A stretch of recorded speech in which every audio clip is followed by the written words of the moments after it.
Okay, let's unpack something truly fundamental. You're listening right now, you're seeing your surroundings, maybe feeling the chair beneath you.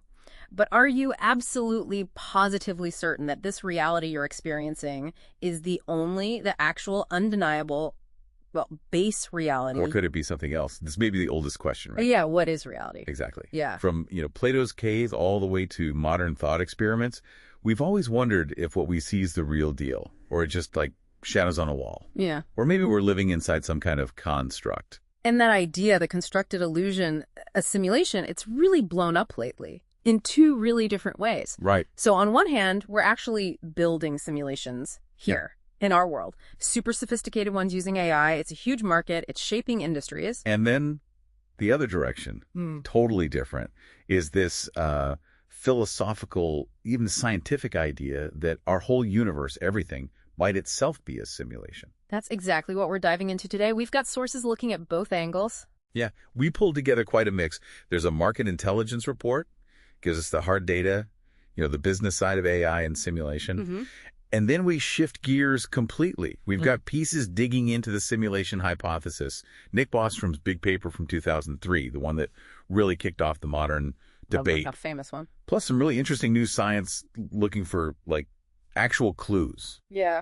And popular culture stuff. The Matrix, obviously. Can't avoid the Matrix here. No way. And there's also this fascinating new theory about consciousness itself maybe being a simulation. Okay, so our mission here is to guide you through all this, pull out the key insights so you can really get your head around this topic. It stretches from, factory floors right up to, well, the nature of existence itself. Let's jump in. Yeah, let's do it. So let's start concrete. Tangible, this booming market for AI in simulations, stuff we're building now. Right, this isn't like sci-fi speculation. This is a real, massive, fast-growing industry. So what is AI in simulation exactly? Basically, it's using artificial intelligence to make virtual worlds, virtual scenarios behave more like the real thing, mimicking real-world characteristics. It often involves machine learning trained on data within those computer simulations. And booming is the right word. Our source puts the value at what, over $21 billion just this year, 2024? Yeah, $21.793 billion to be precise. But the growth rate is what really jumps out. Which is? Estimated at over 15.5% compound annual growth rate. So it's projected to hit almost $45 billion. That's $44.937 billion by 2029. Wow. Okay. More than doubling in 5 years? That's serious speed. Absolutely. That's significant momentum. So what's pushing that growth? Who's using this stuff and why are they pouring money into it? Well, a big driver is just how good the simulation tech itself is getting, especially with AI layered in. Right. It lets companies seriously improve product design and, crucially, cut costs. So instead of building tons of expensive physical prototypes, they can simulate it first. Exactly. Yeah. Simulate performance, test out different versions, tweak the design, all in the virtual world. It saves time, saves money. Got an example? Maybe something like car design. Oh, definitely. Think about car safety. Toyota, for instance, uses this system called TASU. TSUSM. Yeah, Total Human Model for Safety. It's this really sophisticated digital model of the human body. They use it in crash simulations to see how impacts affect people before they build a car or smash a real one. So they can make safety features better based on virtual testing. Precisely. Better simulations mean safer cars, and they figure it out faster and cheaper. Makes sense. And it's not just product design, it's manufacturing itself. Companies simulate their actual production lines. How so? They model the procedures, they can predict where bottlenecks might happen, or when equipment might fail. They optimize the whole workflow virtually. I saw Mercedes-Benz mention using something like ChatGPT. Yeah, they're trialing AI, sort of like ChatGPT, within their MO360 production system. The idea is to better process and analyze all the data coming off the factory floor, quality control stuff, for example, making the factory smarter without, costly physical experiments that might stop production. So efficiency, cost savings, making smarter choices based on simulated results. That's the core of it. Plus, there's just this huge demand across industries for predictive and prescriptive analysis. Meaning? Businesses don't just want to know what did happen or what is happening. They want simulations to predict what will happen and even suggest the best thing to do next. Prescriptive. Okay, yeah. If you can simulate likely futures, you can make much better strategic calls. Totally. Now, it's powerful tech, but it's not perfect. there are hurdles. Like what? What's a key challenge mentioned? A big one is data bias. It's a serious restraint. How does that work in simulation? Well, if the data you feed the AI or the data used to build the simulation model itself has biases baked in, maybe it's not representative of the real world, then the simulation's output can reflect or even amplify those biases. So the simulation might give you wrong answers or unfair ones. Exactly. Incorrect outcomes, maybe unjust decisions if it's influencing policy or something. So ensuring the data is clean and fair is a huge technical challenge, really critical. Got it. And geographically, who's leading this market? Sources point to North America holding a major share. Makes sense, right? Lots of the big tech companies driving AI R&D are based there. Plus government investment, like DARPA working on drone simulations. Right, and universities, too, like Ontario Tech exploring simulated medical training for remote places. There's just a ton of innovation happening there. And the players are names we know. Altair, Hexagon, IBM, AnyLogic. Sky Engine AI, Yeah. Hadean, Ansys. Mm. Yeah, a lot of major tech firms heavily involved. And they're active. Altair launched HyperWorks 2023, that big engineering platform, Foxconn partnering with NVIDIA for digital factories. And AVEVA rolling out predictive analytics for industrial sectors. These are major commercial pushes happening right now. So this AI simulation tech, it's not abstract. It's actively shaping industries you interact with constantly. How your car got designed, how stuff gets made, logistics, even training. Yeah, we're building these incredibly detailed virtual worlds, and they have very real impacts on our physical one. Which actually makes the next topic feel, well, maybe not natural, but like a logical, if totally wild, next step. Right. If we can build simulations this good. What if our reality is one? Let's completely shift gears now. Okay. The simulation hypothesis. Yeah. The modern thinking on this really got a huge boost from Nick Bostrom's 2003 paper. You know, the one, Are You Living in a Computer Simulation? That paper made waves. Big names like Elon Musk have talked about finding the argument convincing. Donald Hoffman, too. Bostrom starts with this idea about future tech. He says, look, if it's possible for civilizations to become vastly more advanced than us, he calls them post-human. Post-human civilizations. Right. They likely have unbelievable computing power. And maybe they might be interested in running what he called ancestor simulations. Simulating their past. Like us. Potentially. Highly realistic simulations of their evolutionary history, maybe containing billions of simulated conscious minds like ours. Okay, so post-humans might exist. They might have the tech. They might want to run simulations of the past. How does that lead to us being in one? Well, there's a key assumption about consciousness. Bostrom uses the idea of substrate independence. Meaning consciousness isn't tied only to squishy biological brains like ours. Exactly. The idea is that if you could perfectly replicate the computational processes happening in a brain, even on a different base like silicon chips in a computer, that system could, in principle, have subjective experiences, be conscious. Okay, so if posthumans are possible, have the power, want to run simulations, and consciousness isn't strictly biological, where does that leave us? Bostrom lays out what's often called his trilemma.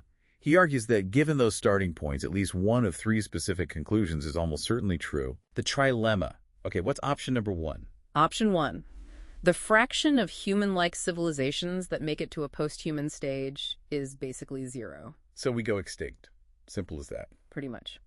We wipe ourselves out, maybe with powerful tech, maybe climate change, maybe something else. Or maybe civilizations just tend to collapse before reaching that super advanced stage. We never get there. Grim. Okay, what if we don't go extinct? What's possibility number two? Possibility two. The fraction of post-human civilizations that are actually interested in running lots of ancestor simulations is basically zero. So they could do it, but they just don't want to. Why not? Bostrom suggests maybe there's a strong convergence among advanced civilizations. Perhaps they develop powerful ethical reasons not to simulate conscious beings. Like, maybe it's seen as immoral to trap beings in a simulation. Or maybe they just lose interest.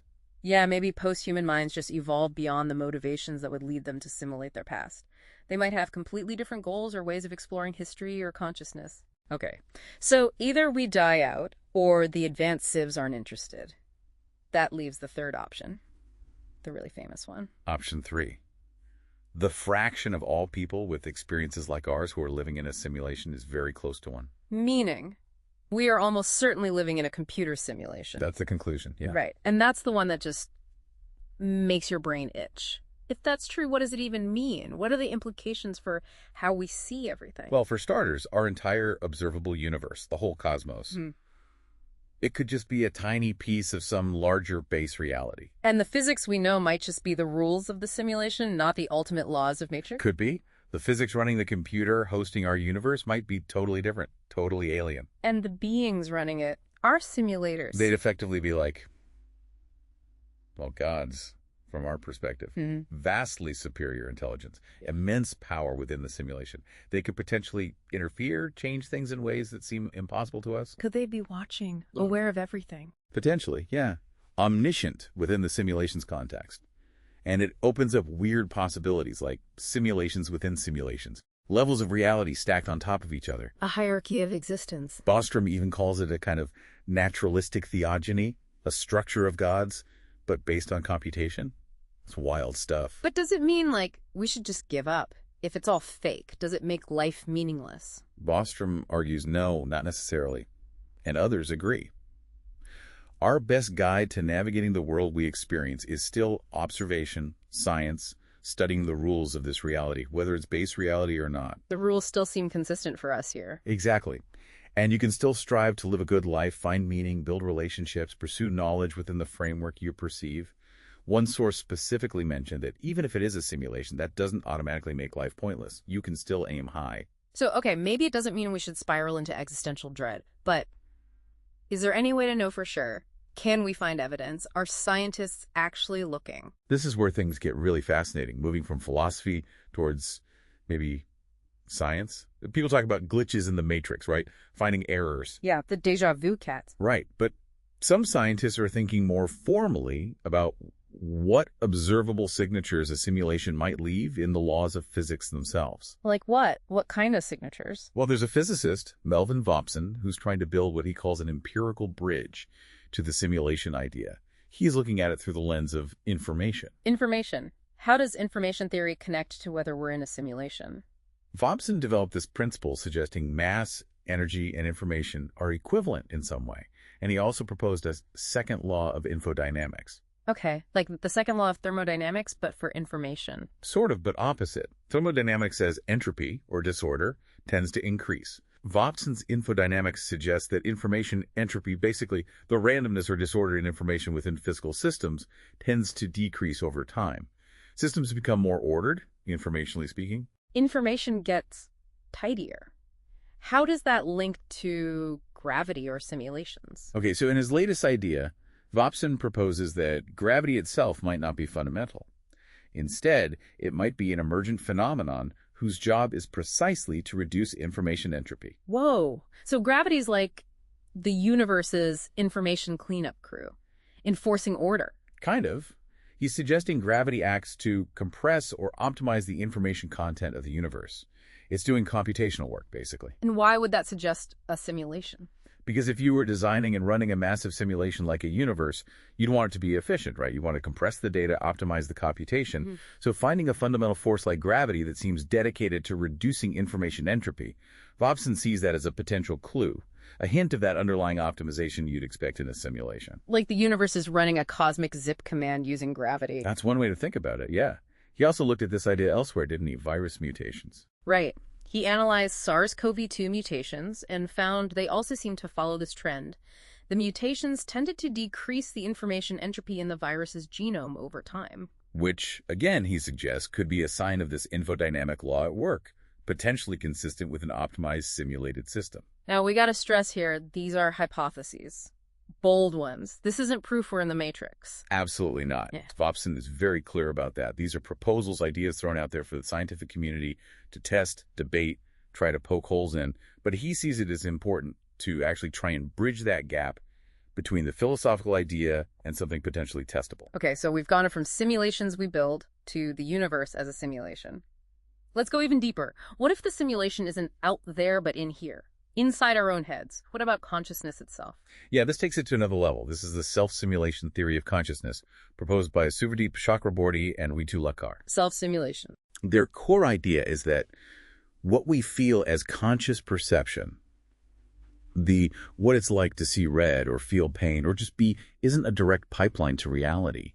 It's actually a simulation generated by our brain's own computational processes. Hold on. So the feeling of me right now experiencing this conversation, that's a simulation generated by my brain, not the real thing. That's the theory, yeah. It's quite radical. Yeah. They propose a model with a few key parts. You've got these things called auxiliary networks, ANs. ANs. These are basically all the unconscious brain networks, doing the grunt work, processing raw sensory data, pulling up memories, handling language, motor control, all that stuff. They gather and process info like bridges to the core unit. Okay, unconscious ANs do the processing. Then what happens? Processed info gets sent to what they call the neural correlates of consciousness, the NCC. Think of this as the main computational hub for consciousness, maybe distributed across different brain areas. It integrates the stuff coming from the ANs. So info flows ANs to NCC. Where does the simulation part come in? Okay, the NCC is connected back and forth with working memory. Here's the loop they propose. ANs send representations, input detected, sharp object, input detected, red wavelengths to the NCC. Right. The NCC computes what's important enough to store in working memory. So memory gets tagged with something like organism perceives sharp pain, initiates withdrawal, or organism perceives red object. Okay, memory stores a record of the event. Now, here's the kicker. In the very next computational cycle, think milliseconds later, the NCC reads back or decodes the content it's just put into memory. So wait, the conscious feeling doesn't happen when the input arrives or even when the NCC processes it, but only when the NCC reads the memory of processing it. Exactly. According to this theory, the act of decoding that immediate past memory content is what creates this subjective feeling, the qualia, the sense of, I am seeing red or I am feeling pain. It's an illusion, a simulation, generated by this rapid read-write cycle between the NCC and its memory. Let's walk through that thorn example again. Finger gets pricked. Okay. ANS, sensory networks, process the pain signal, send info to NCC. NCC computes, decides this is important, stores in working memory. Pain detected, hand withdrawing. Memory now holds pain detected, hand withdrawing. Then, fraction of a second later, NCC's next cycle starts. It decodes that memory content. That decoding is the moment you subjectively experience the feeling of pain. Wow. So the feeling is the simulation based on the memory tag. That's the argument. The feeling of seeing the rose is the NCC decoding the memory, I am seeing a rose, that it just stored. It feels simultaneous because these cycles are incredibly fast, but the theory posits this slight delay in this decoding step as crucial. Does this explain any weird brain stuff? They think so? Like that bullet time feeling during accidents or trauma? Yeah, when time seems to slow down. Their explanation is, during high-stress events, the ANs are flooded with sensory info, processing faster. The NCC tries to keep up by running more computation cycles per unit of actual time. So compared to the NCC's faster internal clock, the external world seems to be moving slower. Creates that subjective time dilation. Huh. That's neat. What about things like blind sight, where people can't consciously see something but can still guess where it is? Right. The theory suggests in blind sight, the ANs, visual networks, are still processing the information. They can even pass it to motor systems, influencing guesses or actions. But for some reason, that info isn't getting properly integrated or tagged by the NCC to be stored in memory for conscious decoding. So the unconscious processing happens, but the simulated conscious experience of seeing doesn't get generated. Exactly. Because that crucial NCC memory decoding step for that specific info is missing. It suggests conscious awareness isn't just about having the information somewhere in the brain. It's about this specific computational loop involving memory access. So the content of my consciousness right now is basically the content of my NCC's working memory from the last cycle. That's the idea. Consciousness is self-referential, the system perceiving its own very recent past state. And because it's based on decoding memory, it can be self-sustaining, at least for a bit. It doesn't absolutely need constant new input like when you're daydreaming or, well, dreaming. Like dreaming, yeah. Dreaming is a prime example of conscious experience, largely disconnected from external sensory input, running off internal loops. And the biggest implication, maybe the most unsettling one, that this subjective reality you're experiencing right now, the feeling of being you, is fundamentally a simulation created by your brain. And here's the real mind bender. Because it is your subjective experience, there's no way for you from the inside to step outside it and check if it's real or not. Yeah. You can't objectively verify or falsify your own consciousness. The simulation is your reality. the illusion is the only reality we can know. Yeah. Okay, that takes simulation from out there right into the core of in here. It really challenges our deepest assumptions about what it means to perceive, to feel, to be aware. So this whole constellation of ideas, us building AI simulations, the universe potentially being one, even our own minds simulating reality, it's definitely seeped into culture, hasn't it? Oh, absolutely. You can't talk about this without mentioning The Matrix. That trilogy just took these pretty complex philosophical ideas and blasted them into the mainstream, gave us terms like red pill, as shorthand for seeing past illusion. And now with VR getting so incredibly realistic, you put on a headset and it feels almost real. It makes the whole simulation idea feel less like pure fantasy, maybe? I think so. As our own simulation tech gets better and better, the philosophical idea that we could be the product of some vastly superior simulation technology feels, well, less like a crazy leap and more like a theoretical possibility grounded in where technology seems to be heading. Has anyone worried about this causing like mass existential angst if people start really believing we might be in a simulation? It's been discussed, but one of the sources suggested probably not significantly. Like we talked about with Bostrom's argument, even if it is a simulation, the rules we perceive still apply. Life inside the simulation still has consequences. Relationships matter. Pursuing goals feels meaningful. Whether the ultimate substrate is real or virtual doesn't necessarily change the day-to-day imperative to live a good, meaningful life within the reality you experience. That's, yeah, somewhat comforting, I guess. Okay, so let's try and wrap this up. We've covered a massive amount of ground here in this deep dive. We really have. Started with the very concrete, the fast-growing multi-billion-dollar market where AI is powering simulations for industry, cars, manufacturing, real-world stuff. Then we jumped into the deep end, the simulation hypothesis. Bostrom's trilemma suggesting we might very likely be living inside a computer simulation run by post-humans. Touch on the hunt for actual scientific clues, however tentative. Vopson's idea about information entropy and gravity as maybe, just maybe, a sign of computational optimization. And finally, turned inwards. The self-simulation theory proposing that our very own subjective consciousness, the feeling of being you, is itself a simulation computed by the brain, decoding its own memory.